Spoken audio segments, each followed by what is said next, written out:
Welcome everyone, my name is Denny Fabs and joining me today is Carleen Block from Earthquake Unit. Miss Block, what is an earthquake?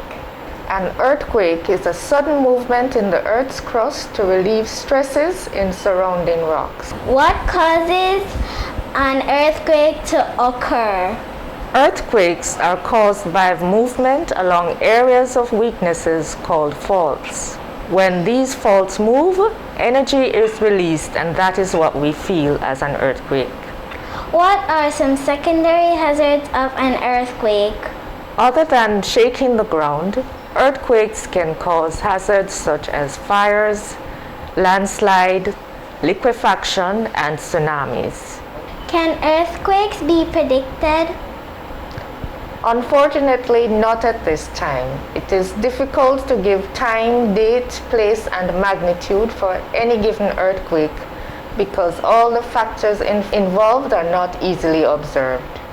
Can you give us two major earthquakes in Jamaica? There was a major earthquake that destroyed Kingston in 1907.